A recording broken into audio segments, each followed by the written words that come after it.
오늘 우리에게 주시는 하나님의 말씀은 사도행전 1장입니다. 6절부터 11절까지 말씀입니다.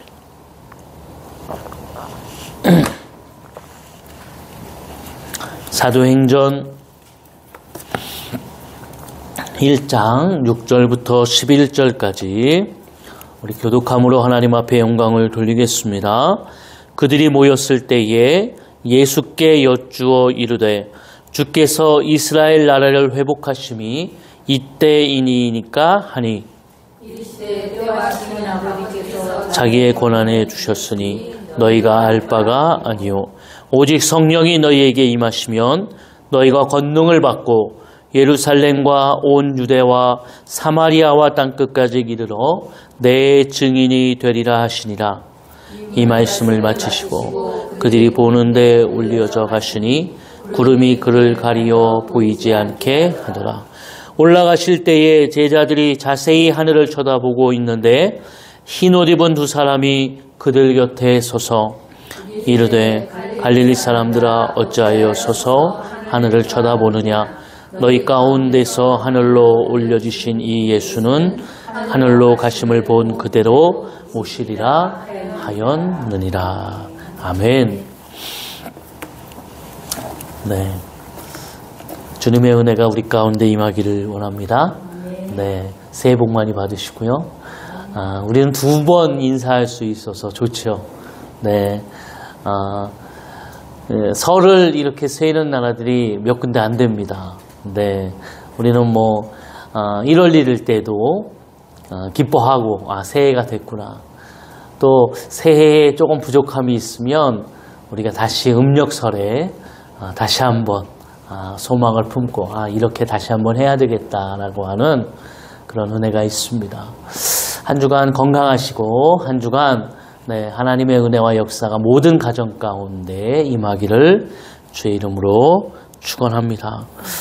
2월 14일부터 이제 사순절이 시작됩니다. 이번에는 3월 마지막 주가 부활주일이에요. 네, 그래서 우리가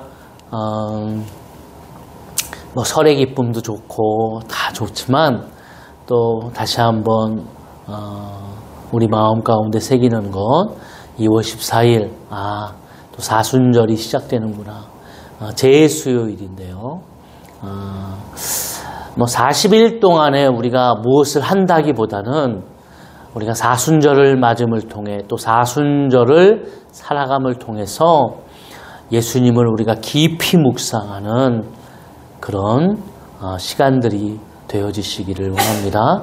그래서 이번 사순절도 부활주일도 우리 가운데 주시는 그 하나님의 은혜와 기쁨이 우리 가운데 충만하여 지시기를 주의 이름으로 부탁을 드립니다.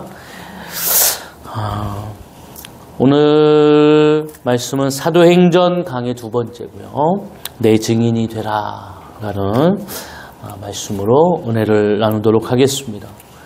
사도행전의 저자는 우리가 지난주에 본 것처럼 누가가 저자입니다.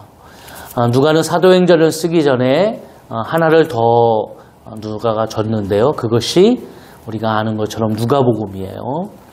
우리가 그 근거로 들은 것이 누가복음의 시작처럼 데오빌러라는 어떤 한 인물에 대해서 누가라는 사람이 그 사람에게 서신을 보내면서 처음에는 각하라고 하는 호칭을 붙이면서 이제 예수를 막 믿기 시작한 사람 아니면 잠정적 크리스찬 정확히 알 수는 없으나 하나님의 뜻 안에서 호감을 가진 그에게 로마 사람이고 고위 관료인 그에게 예수 그리스도를 소개했습니다. 그리고 그 누가복음을 통해서 예수 그리스도의 생애, 십자가의 죽으심, 3일 만에 부활하심까지 누가복음 속에 나타나 있죠. 이 모든 것은 오늘 데오빌로에게 하나님의 복음이 또 그가 왜 구원을 받게 되었는가에 대한 분명한 해답을 제시했습니다. 예수님은 이 땅에 그 공생애의 삶을 통해서 오늘 이 땅에 살아가고 있는 그리스도인들이 어떻게 살아가야 될 것인가? 우리가 예수님의 발자취를 따라간다고 고백하는데 우리는 어떻게 주님의 발자취를 순종하며 나아갈 수 있는가? 이것을 이야기하면서 이제 예수님께서 부활하신 후에 40일 동안 제자들과 함께 있었습니다. 그러면서 제자들에게 오늘 40일간 있으면서 마지막 주신 것이 오늘 사도행전의 이야기입니다. 3절 말씀인데요. 그가 고난받으신 후에 또한 그들에게 확실한 많은 증거로 친히 살아계심을 나타내사 40일 동안 그들에게 보이시며 하나님의 나라의 일을 말씀하셨다. 하나님의 나라의 일을 이야기했습니다. 이것은 가서 제자를 삼으라는 겁니다. 온 천하에 복음을 증거하라는 얘기예요.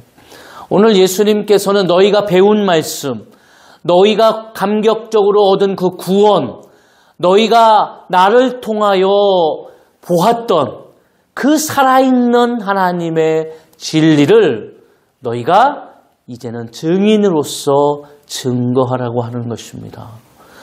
그래서 이 하나님의 일을 위해서 예수님이 이 땅에 오셔서 너희를 하나님이 동역자로서 일꾼으로서 세우시고 하나님께서 오늘도 동행하신다라고 하는 분명한 하나님의 뜻을 우리 가운데 말씀하시는 줄로 믿습니다.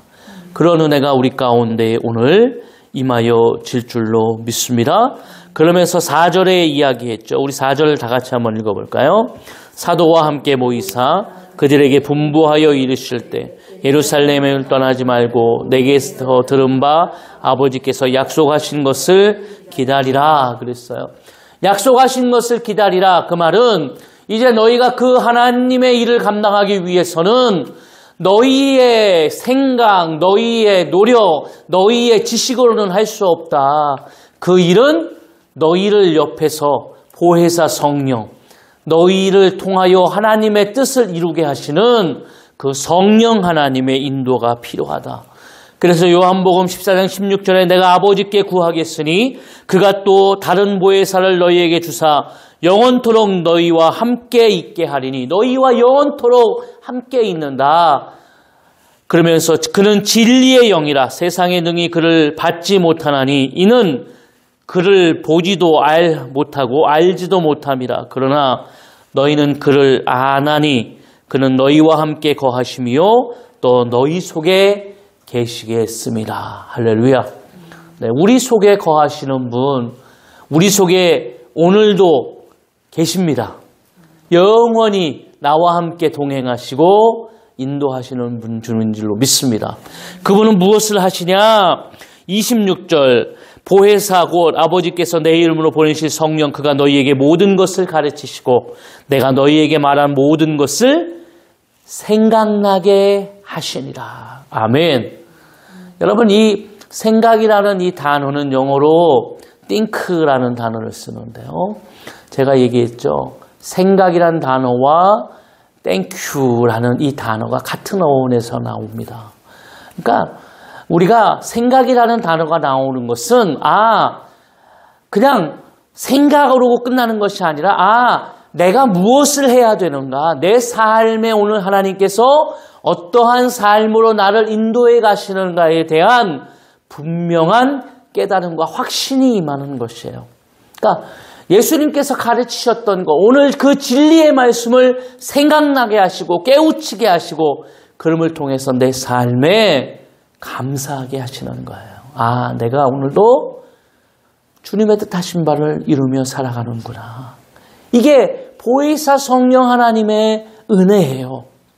오늘 우리는 하나님의 뜻을 온전히 이룰 수 없는 부족한 존재고 연약한 존재인데 하나님은 오늘 우리를 하나님의 일꾼으로 하나님의 동역자로 세우심으로 우리에게 옆에서 내 안에서 항상 하나님의 뜻이 무엇인지를 깨닫게 하시고 내가 지쳐있고 쓰러질 때 다시 한번 하나님의 그 은혜와 뜻을 생각나게 하셔서 깨닫게 하셔서 일어날 수 있도록 분명히 우리를 인도해 가시는 놀라운 역사. 그래서 오늘도 하나님의 말씀을 듣게 하시고 듣는 자들이 다 오늘도 그 말씀을 깨닫게 하시는 귀한 은혜와 역사가 우리 가운데 임하여질 줄로 믿습니다. 여러분, 듣는 것이 얼마나 중요하냐. 그러니까 우리가 요한계시록에도 나와 있지만 귀 있는 자가 듣는다 이렇게 얘기했어요. 그러니까 이거는 그냥 귀가 있다라고 그래서 듣는 것이 아니라 우리 삶 속에서도 마찬가지죠. 공부도 선생님이 이렇게 가르쳐 주시지만 듣고 깨닫는 자가 있고 그냥 관심 없으면 그냥 들었는데 생각이 안 나는 거예요. 그건 들은 게 아니죠. 듣고 깨닫고 생각나게 하시는 것은 내가 그것을 이해했다라는 거예요. 그게 깨달음이거든요. 그래서 우리가 그 아하라고 하는 이게 그 깨달음인데요. 이 공부를 하는 사람, 뭔가 이거 하는 사람들이 라고 하는 이 추임새가 중요해요. 이것이 우리가 깨달았다라고 하는 증거입니다. 내가 하나님이 이렇게 하시는구나. 이게 성령 하나님의 은혜예요. 자, 그럼 오늘 이제 본문으로 6절 말씀을 우리 다 같이 한번 읽어보겠습니다. 그들이 모였을 때에 예수께 여쭈어 이르되 주께서 이스라엘 나라를 회복하심이 이때이니까 하니 그랬어요. 이제 예수님께서 하늘로 올라가시기 바로 전입니다. 승천하시기 바로 전에. 근데 제자들이 이제 모였는데요. 예수께 여쭈어 이르되 그랬어요. 근데 이 여쭈어라고 하는 이 말이 언어로 보면 그냥 한번 예수님 이렇게 됩니까? 라고 묻는 게 아니라 이런 의미예요. 우리가 긴박해요 지금. 긴박한데 막 묻는 거 있잖아요. 모르니까 시간은 가고 긴박하니까 그 긴박한 상황에서 묻는 거예요. 그러니까 이렇게 돼요? 맞아요? 이렇게 돼요? 라고 하는 물음이에요. 근데 뭘 묻냐면 주께서 이스라엘 나라를 회복하심이 이때이니까 하니 그랬어요. 근데 여기서 이 회복이라는 이 단어가 굉장히 중요합니다. 왜냐하면 이게 지금 제자들이 가지고 있는 삶의 모습이고 우리가 가지고 있는 삶의 모습일 수 있어요. 이 회복이라는 단어는 원래 우리가 교회에서도 굉장히 많이 쓰죠. 회복. 근데 우리가 교회에서 쓰는 회복이라는 이 단어는 영적인 의미를 갖고 있습니다. 영적인 소생함, 영적인 회복, 그래서 새로움, 치유, 고치심, 이런 의미를 가지고 있어요. 근데 이 원문을 보면 이런 의미가 아니에요.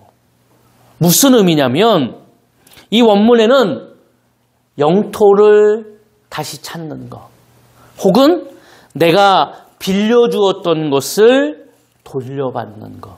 그러니까 이것은 영적인 의미가 아니라 세속적인, 세상적인 의미를 가지고 있어요. 오늘 제자들은 무엇이 보였을까요?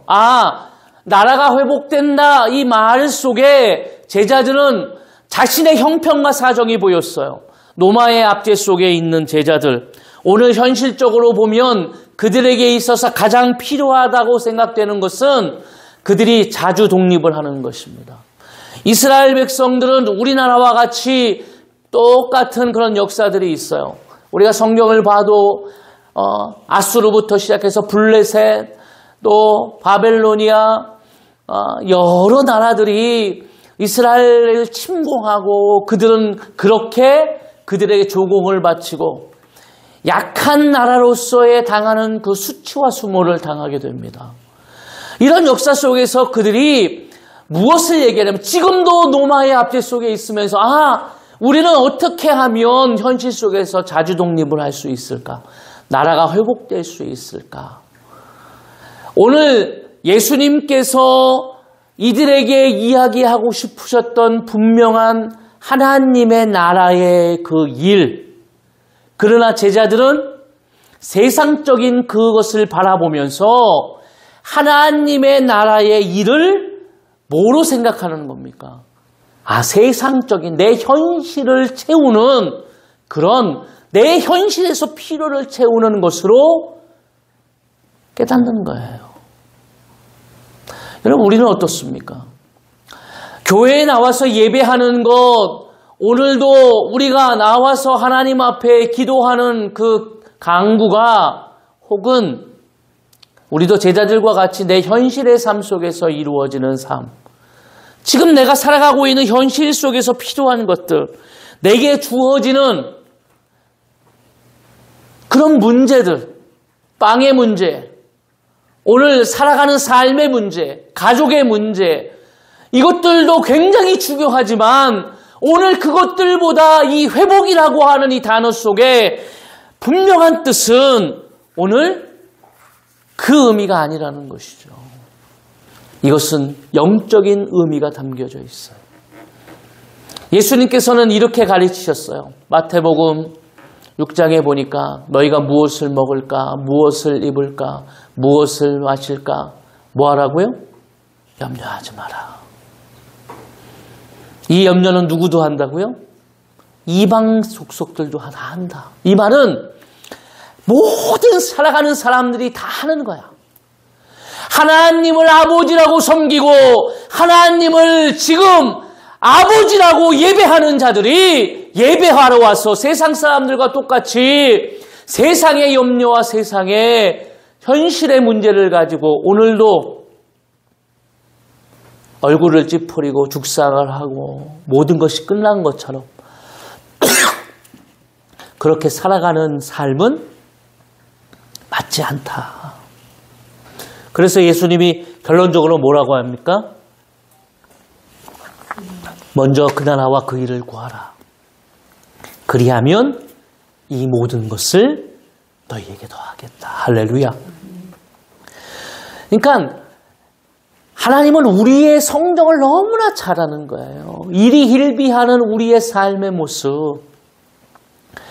반석 위에 세운 것 같지 않고 항상 흔들려서 모래 위에 세운 집처럼 예배하는 자들이, 말씀을 듣는 자들이, 오늘도 하나님 앞에 헌신하는 자들이 궁극적으로 돌아보라는 얘기예요. 너희가 왜 그것을 하는지.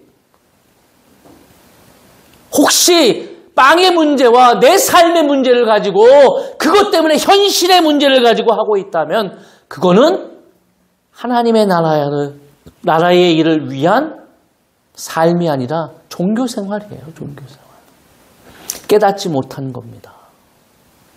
그냥 듣고 끝나는 거죠. 여기서 또 이야기합니다. 7절.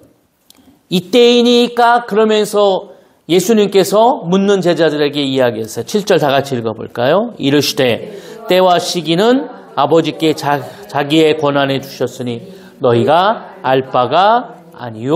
그랬어요. 그러니까 이때이니까 그 말은 이제 때가 된 겁니까? 뭐가요? 내 현실의 문제가 해결될 때가 된 겁니까?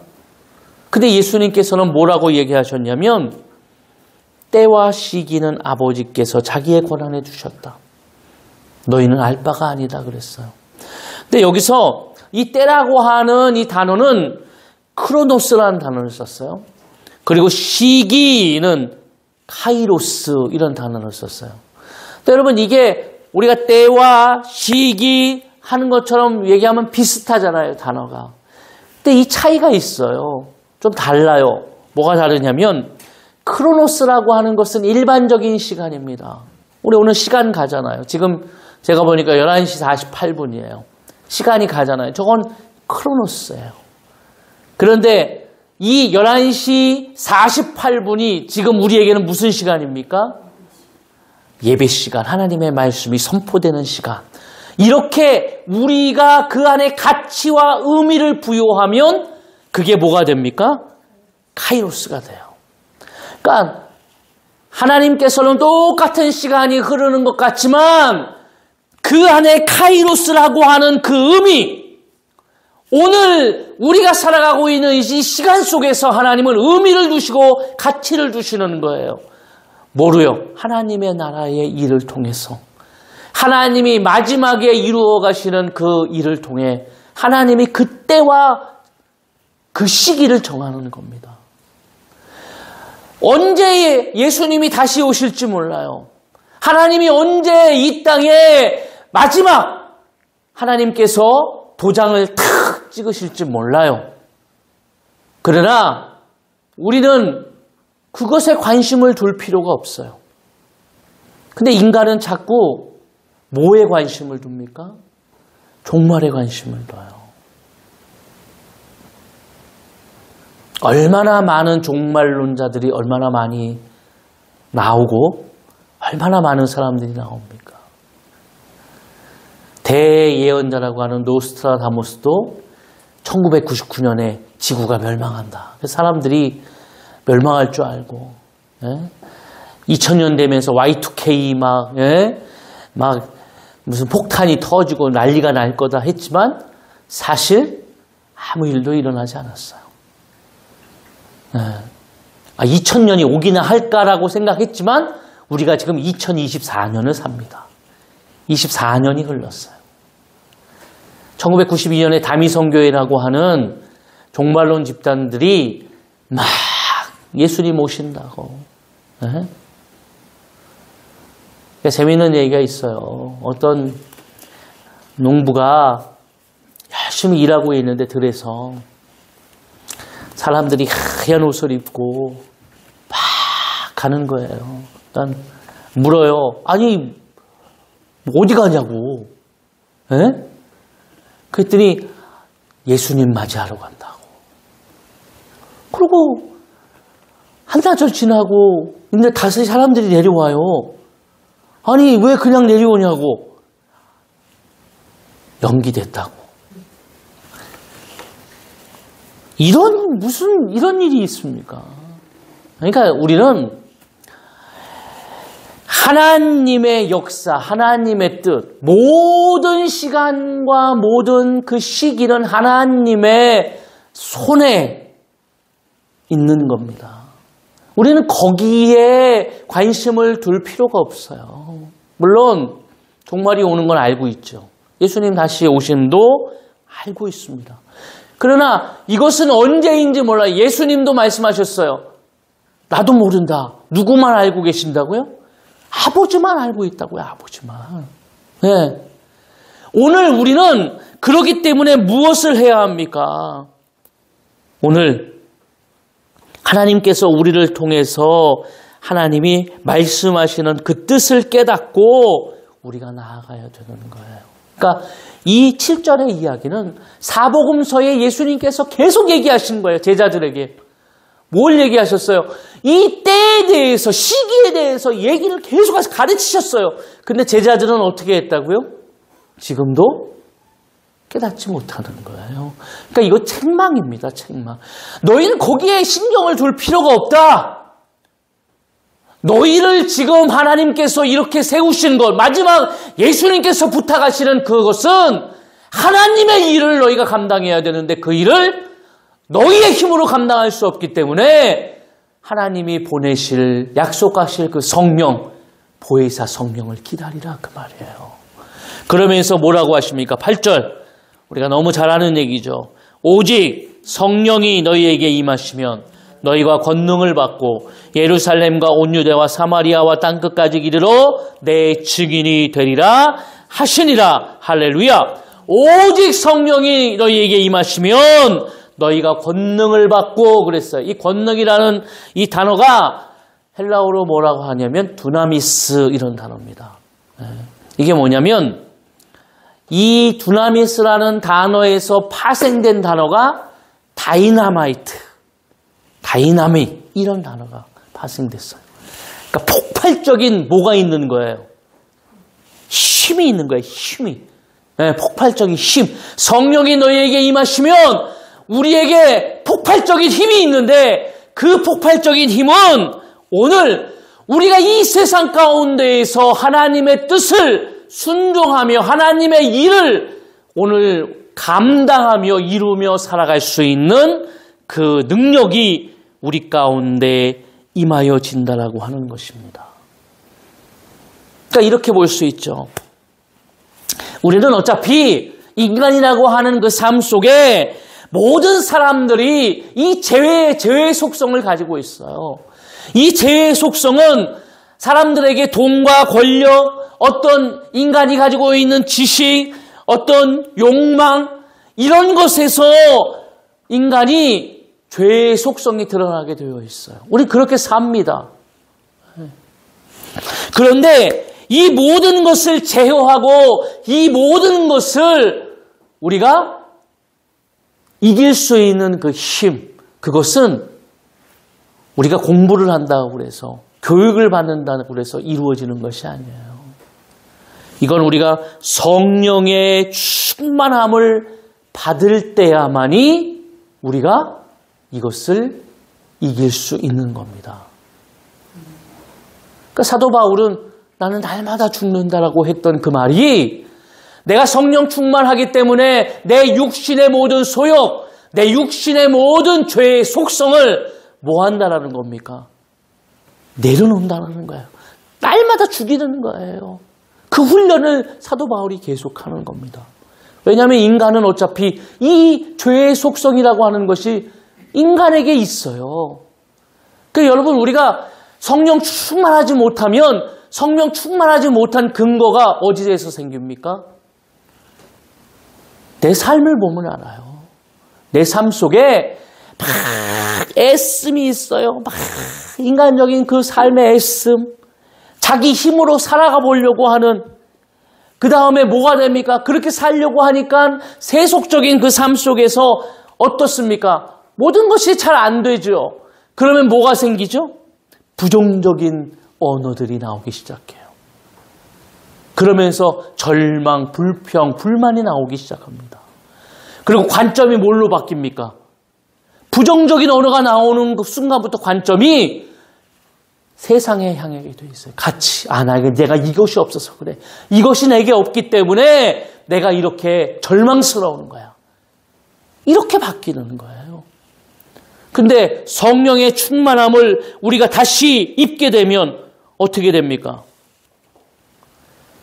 우리의 삶을 포괄적으로 보게 되어져요. 그러면서 뭐라고 생각하는 거죠? 하나님이 오늘도 나를 통하여서 이 삶과 문제를 하나님께서 나를 통해 해결해 가실 수 있구나 라고 하는 소망과 은혜가 임하게 되는 겁니다. 오늘 그럼을 통하여서 우리의 육신적인 욕심이나 욕망을 어떻게 한다고요? 주님 앞에 다 내어놓고 하나님이 주시는 소망과 복을 누리는 그런 은혜가 우리 가운데 임하여질 줄로 믿습니다. 여러분, 이런 삶은 세상 사람들이 모르는 삶이에요. 이 세상 사람들이 모르는 삶을 우리에게 소개하고 싶은 사람이 누구였냐면 사도 바울이었어요. 한번 찾아볼까요? 우리 빌립보서 한번 찾아보겠습니다. 빌립보서는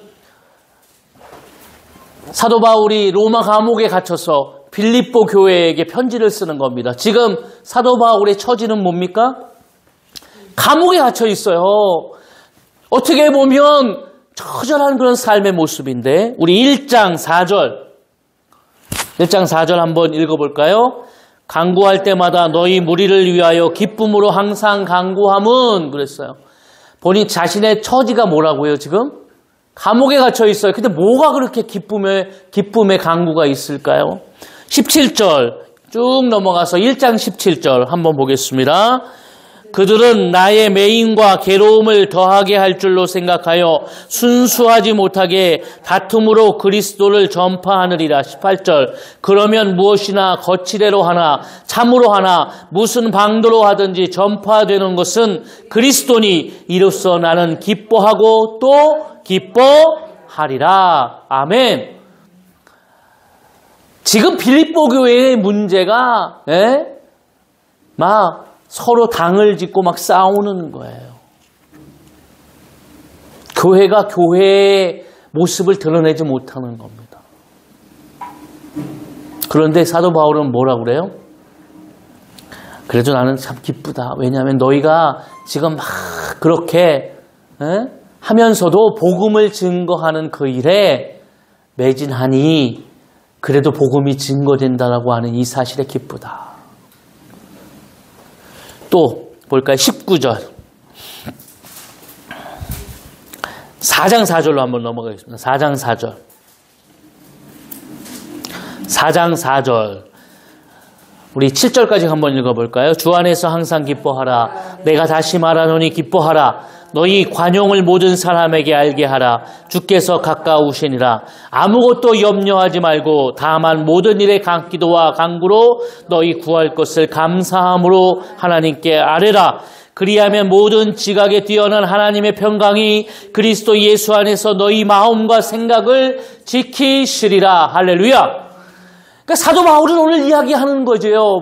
뭘 얘기하고 싶은 거예요? 너희에게 성령이 임하면 너희가 권능을 받는데 그 권능은 너희가 가지고 있는 삶의 모습, 너희가 가지고 있는 인간적인 너희의 한계, 죄의 속성을 어떻게 한다고요? 이길 수 있다. 그리고 내 삶의 세상 사람들이 알지 못하는 뭐를 우리가 갖게 된다고요? 기쁨이요, 기쁨. 예. 여러분, 기쁨을 옆에서 기뻐하라고 한다고 기뻐지나요? 아니요. 기쁨이라고 하는 것은 내 그 삶 속에서 뭔가 내 안에서 깨달아지고 그것을 내가 이루었을 때 나타나는 것입니다. 아, 정말 주님을 믿는다라는 것이 정말 기쁘구나. 제가 우리 청년들이랑 이렇게 얘기하면서 청년들 가리키면서 막 설명을 해줘요. 근데 아이들이 그런 거죠. 괴리가 있어요. 말씀과 세상에 괴리가 있어요. 그러니까 뭐 목사가 얘기하면 아유 목사님 다 알죠. 그냥 그런데 비전 트립을 데리고 갔더니 그 안에서 이 아이들이 있는 그 아이들 안에서 있는 그 아이들이 삶에서 경험하는 간증을 들으면서 아이들이 깨닫게 되는 거예요. 근데 여러분 그 아이들이 뭐라고 이야기하냐면 목사님 어떻게 쟤들은 저렇게 지금 되게 힘든 상황의 이야기를 하면서 왜 웃지요? 왜 기뻐하지요? 저한테 물어요. 그러니까 똑같은 삶의 모습으로 살아가요. 인생이라는 건 다 비슷하죠. 고난과 역경이 있고 어려움이 있죠. 근데 똑같이 그 어려움을 당해요. 네. 근데 한편에 있는 아이들은 그 어려움 때문에 오늘도 막 괴리 때문에 힘들어지고 막 그것 때문에 굉장히 스트레스 받고 힘들어하는데 한쪽에서는 그 문제를 이야기하면서 기뻐해요. 꼭 자기 문제가 아닌 것처럼. 어떻게 그럴 수 있죠? 저한테 물어요. 근데 마지막 결과적으로 이야기하는 결론이 달라요. 그 아이들은 막 기뻐하면서 에이 목사님 걱정하지 마세요. 하나님이 다 하실 거예요. 그렇게 하셨어요. 저한테 그 아이들이 이야기하는 거예요. 목사님 걱정하지 마세요. 제가 일본 그 교회에 이렇게 가서 아이들 이렇게 얘기하는데 그 아이들이 그래요. 이제 리더 아이들이 보통 조선족 아이들인데 조선족 아이들은 가정 형편이 그렇게 크게 좋지 않습니다. 그러니까 본인들이 보통 유학을 오면 돈을 벌어서 공부를 해야 돼요. 집에서 보내주지 않아요. 근데 리더 아이들이 거의 다 조선족 아이들이 리더들이에요. 근데 이 리더 아이들은 1년에 2번 한 달씩, 그러니까 2달이에요. 2달씩 뭘 하냐면 이 방학 때 되면 그 아이들 교육을 받아요. 이 오사카에도 교회가 있는데요. 걔네들이 그 기도원에 가가지고 말씀을 듣고 기도하는 그걸 하는데 보통 한 2주 정도 한다고 그래요. 그 코스가요.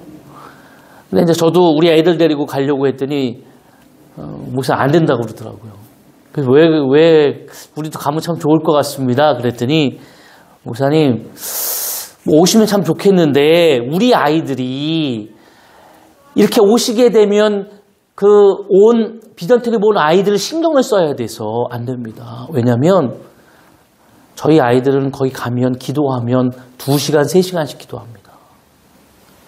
한 번 집회 끝날 때마다. 그러면 하루에 집회가 3번 정도 있다고 그래요. 그러면 하루 한 9시간씩 기도하는 거예요, 보통. 그런데 이 아이들이 오면 거기 신경을 써야 되니까 목사님 그거는 안 될 것 같다고. 그래서 제가 우리 아이들한테 그 얘기를 했어요. 그랬더니 애들이 놀래요. 2시간, 3시간 기도한다고요, 목사님? 그렇죠.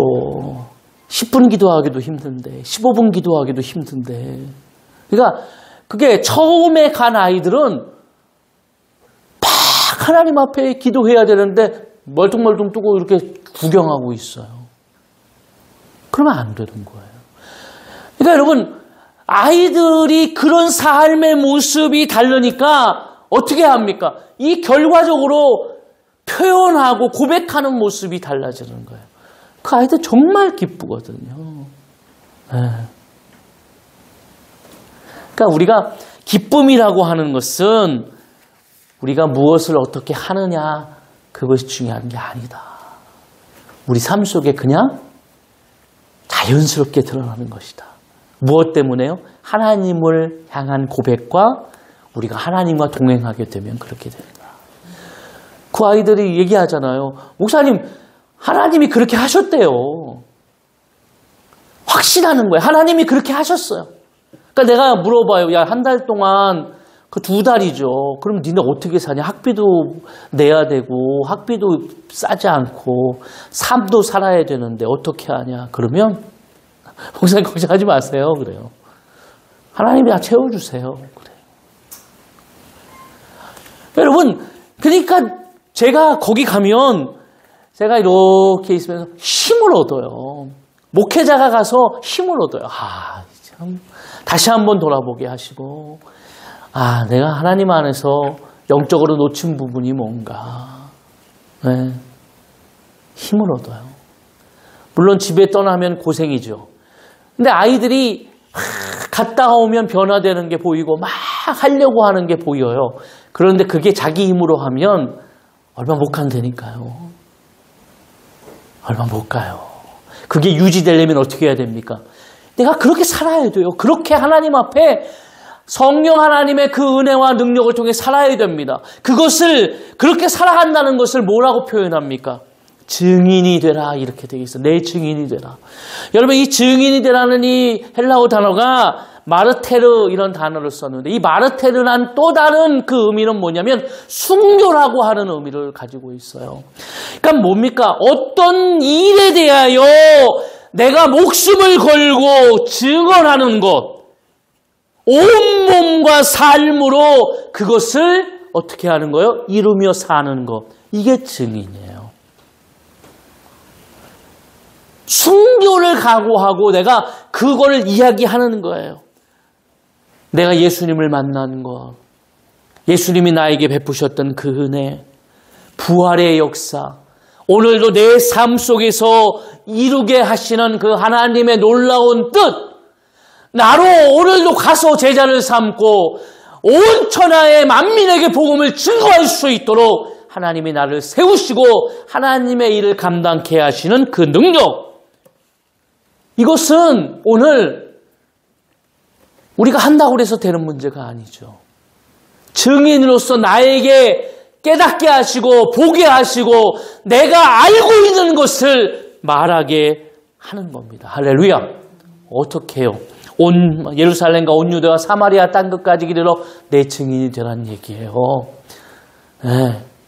그러니까 사실 어디서부터 시작됩니까? 안에서부터 바깥으로 나가잖아요. 순서가. 네. 그러니까 이번 설은 증인의 삶을 사십시오. 네. 나를 통하여 하나님의 그 말씀이 증거되어지는 역사가 임할 줄로 믿습니다. 네. 그래서 마태복음 28장 19절, 20절 우리가 지난주에도 읽었는데 다시 한번 읽어볼까요?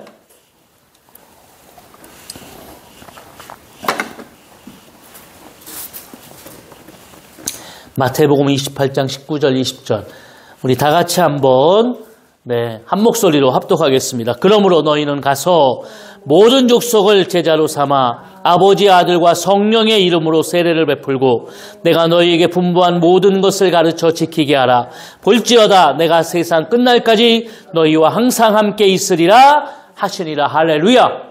예수님께서 오늘 제자들에게 오늘 1장 8절의 이야기와 똑같이 말씀하시는 거예요. 이게 뭡니까? 증인 삶이에요. 증인의 삶. 내 증인의 삶. 오늘 너희가 분명히 깨닫고 너희에게 주신 그 말씀을 너희가 그렇게 어떻게 온몸으로 그 일상의 삶을 살으란 얘기예요. 증인된 삶을 살으란 얘기입니다. 할렐루야. 그럴 때 폭발적인 다이나마이트 같은 그 능력과 역사가 그곳에 임하여진다는 얘기예요. 네. 여러분 숫자가 중요합니까? 우린 숫자가 참 중요하죠. 네. 그런데 오늘 우리에게 하나님께서 말씀하시는 것은 숫자 이전에 내가 지금 이 교회의 구성원으로서 어떤 삶의 모습으로 살고 있느냐 이게 더 중요하지 않을까요? 네? 오늘 이 삶의 놀라운 역사를 통하여 하나님의 놀라운 은혜와 그 능력이 임할 줄로 믿습니다.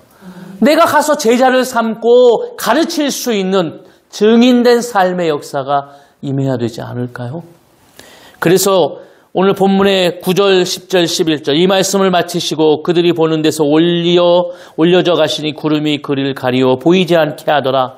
올라가실 때에 제자들이 자세히 하늘을 쳐다보고 있는데 흰옷 입은 두 사람이 그들 곁에 서서 이르되 갈릴리 사람들아 어찌하여 서서 하늘을 쳐다보느냐 너희 가운데서 하늘로 올리우신 이 예수는 하늘로 가심을 본 그대로 오시리라 하였느니라. 아멘. 초림과 재림을 이렇게 표현하면 쉽더라고요. 초림은 뭐냐? 시험지를 배포하고 가셨어요. 시험지를 다 주셨어요. 그럼 뭐 하셔야 돼요, 이제? 시험 보셔야 되잖아요. 재림은 뭐예요? 채점하시는 거예요, 채점. 네. 그럼 이제 시험지를 배포하셨어요. 시험 보셔야 되잖아요, 지금.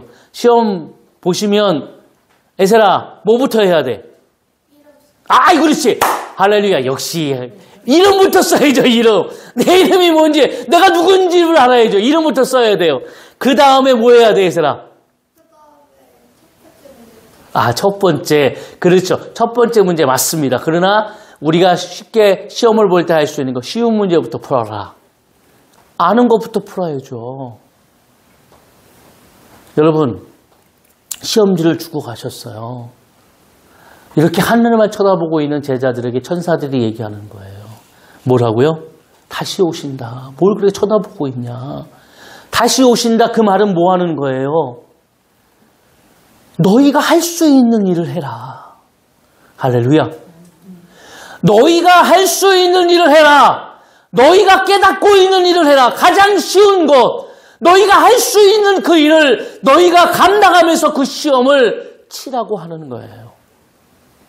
오늘 내가 할 수 있는 일이 뭘까요? 하나님의 일을 우리가 거창하게 하나님 교회, 하나님의 일을, 하나님의 나라의 일, 하나님의 교회를 세우는 일 되게 거창할 수 있어요. 그런데 여기서 그 모든 일 속에 내가 할 수 있는 일, 오늘 성령님이 나를 통하여서 내 조그만 일이라도 그것을 통하여 내가 할 수 있는 일, 그것이 뭘까? 내가 그것을 깨닫고 하며 살아가는 그 역사가 오늘 내가 주님 안에서 어떤 거예요? 오늘도 증인되어서 살아가는 삶의 모습이에요. 재림되어져서 오시는 그 채점하시는 그분 얼마나 두려워요. 내 몇 점 맞을지 모르시잖아요. 우린 그런 두려움에 살아요. 시험 보는 건 그래요. 두려움에 살아요. 내가 몇 점 맞았을까? 내가 몇 점짜리일까? 그런데 오늘 하나님이 다 풀어. 어려운 문제 100점 맞아야 돼. 이렇게 한다 그러면 우리가 더 두려울 수 있지만 하나님은 뭐라고 그랬어요? 쉬운 것부터 해라. 네가 할 수 있는 일부터 해. 그냥 너 옆에 있는 사람하고 얘기 잘하면 옆에 있는 사람하고 얘기할 때 뭐 하란 말이에요? 증인이 돼. 너희 사업에서, 네 일상에서, 네가 겪고 있는 그 삶 속에서 너에게 임하는 하나님의 은혜, 그 사랑을 그냥 이야기하는 거예요. 내가 하나님의 교회에서 내가 할 수 있는 것부터 하는 거예요. 내가 오늘 이 명절 때에도 내가 할 수 있는 것부터 하면 되는 거예요. 그런 일들을 이루어나갈 때에 오늘 어떻게 된다고요? 하나님의 나라의 일을 우리가 감당하며 살아가는 놀라운 역사가 임할 줄로 믿습니다.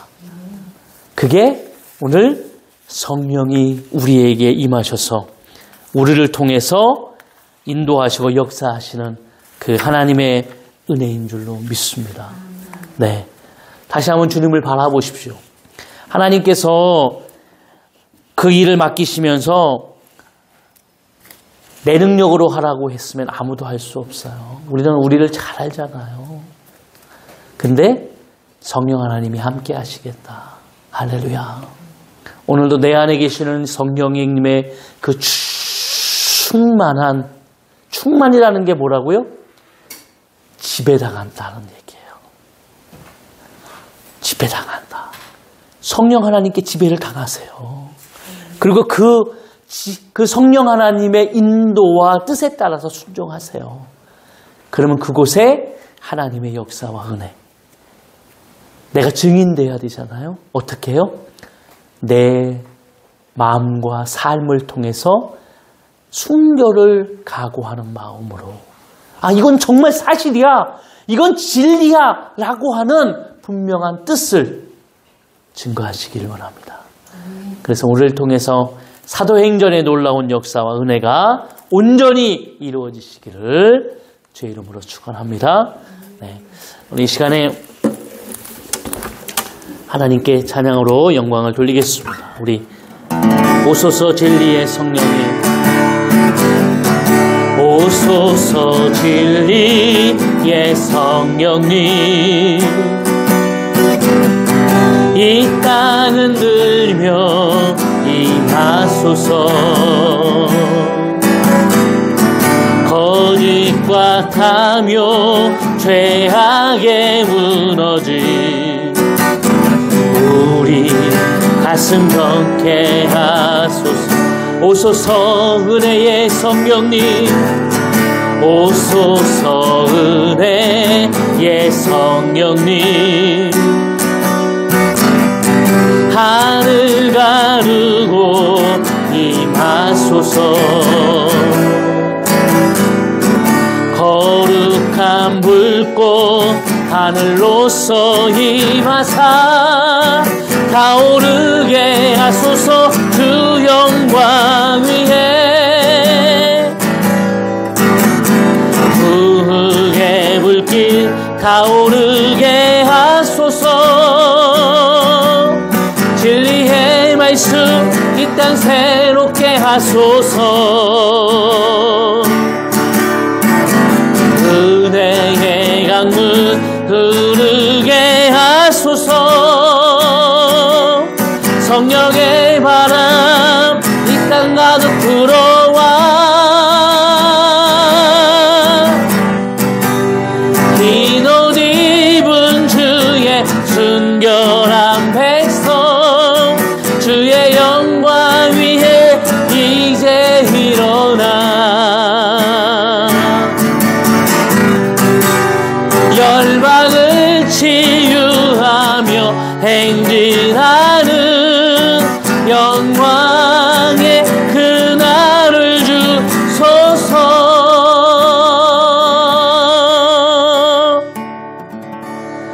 아멘. 흰옷 입은 주의 순결한 백성, 주의 영광을 위해 이제 일어나라고 합니다. 일어나십시오.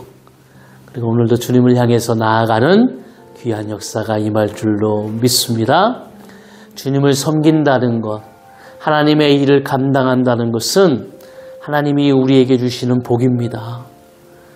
오늘도 그것을 깨닫는 자들을 통해서 오늘도 하나님께서는 영광을 받으시고 또 그것을 통해서 하나님의 영광이 온 천하에 드러나게 하실 줄로 믿습니다.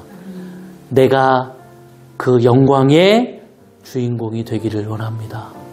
오늘 이 시간 말씀을 다시 한번 깊이 새기시면서 우리 결단하며 하나님 앞에 기도하겠습니다. 거룩하신 하나님 아버지 감사합니다.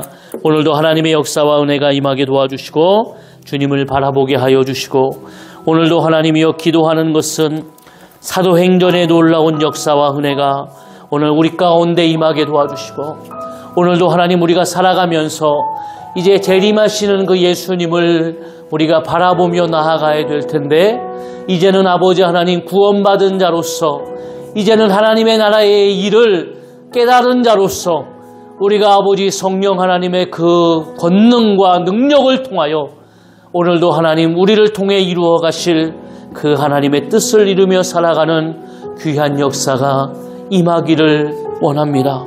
하나님 우리를 사용하여 주시고 우리를 하나님께서 인도하여 주시고 거룩하신 하나님의 영광을 통하여 오늘도 우리가 주님 앞에 아버지 하나님이여 결단하며 하나님의 뜻을 이루며 나아갈 수 있도록 아버지 하나님 증인으로서의 삶을 살아갈 수 있도록 오늘도 우리에게 은혜를 베풀어 주옵소서. 내 일상의 삶의 증인, 내가 아버지 하나님 거하는 곳에서의 증인, 내가 아버지 하나님 정말 아버지 만나는 자들 가운데에서의 증인으로서 오늘도 하나님 나를 통하여 하나님의 영광이 드러나게 하여 주옵소서. 주님 감사합니다. 하나님 감사합니다. 하나님 역사하시고 인도해 주실 줄로 믿습니다. 오 아버지 하나님 감사합니다. 주님 역사하여 주옵소서. 결단하는 자들 주님께서 그 마음을 하나님께서 회복하여 주시고 다시 하나님 한번 성령의 충만함으로 나아가게 하시고 아버지 하나님 명절을 통하여서 아버지 하나님 우리가 이 명절을 통해 아버지 주님의 지혜를 통해서 하나님의 뜻을 이루며 나아갈 수 있도록 하나님께서 역사하여 주옵소서. 하나님의 빛이 드러나기를 원합니다. 어두움 가운데 비춰지는 빛, 진리가 선포되기를 원합니다. 악한 것과 죄악 가운데 선포되는 그 진리를 통하여 오늘도 하나님 주님의 승리하심과 역사가 임하게 하여 주옵소서. 오 아버지 하나님 감사합니다. 주님 역사하실 줄로 믿습니다. 감사합니다. 거룩하신 하나님 감사합니다. 성령님의 오늘도 다스림과 오늘도 인도함에 따라서 우리의 모든 일상과 삶이 순종을 다짐하며 또 순종하는 삶의 은혜를 경험케 하여 주옵소서. 순종하는 자에게 주시는 기쁨이 날마다 충만하게 도와주시고 순종하는 자들을 통해서 오늘도 하나님의 그 권능이 임함을 통해 우리가 살아가는 삶 속에서의 증인된 삶을 살아가게 하여 주옵소서. 주님의 영광이 오늘 우리가 살아가는 일상과 가정 가운데 임하게 도와주시고 이번 명절이 하나님의 진리와 영광을 드러내는 명절이 되어지게 하여 주옵소서. 오늘도 주님께서 우리에게 은혜를 베풀어 주셨습니다. 우리의 예배를 흠양하여 주시고 또한 우리가 드려지는 모든 헌금을 하나님 받아주셔서 하나님께서 드려지는 손길 위에 하늘의 신령한 것과 땅에 기름진 것으로 30배, 60배, 100배의 열매가 맺어지게 하여 주옵소서. 여호와는 내게 복을 주시고 너를 지키시기를 원하며 여호와는 그의 얼굴을 내게 비추사 은혜 베푸시기를 원하며 여호와는 그 얼굴을 내게로 향하여 주사 평강 주시기를 원하노라. 이제는 우리 주 예수 그리스도의 은혜와 하나님 아버지의 사랑하심과 성령님의 내주교통 충만하신 은혜가 오늘 예배하며 또 한 주간 살아가는 모든 성도들의 삶과 가정과 생업과 사업 위에 자녀의 모든 앞길 위에 이제부터 영원까지 함께 있을지어다.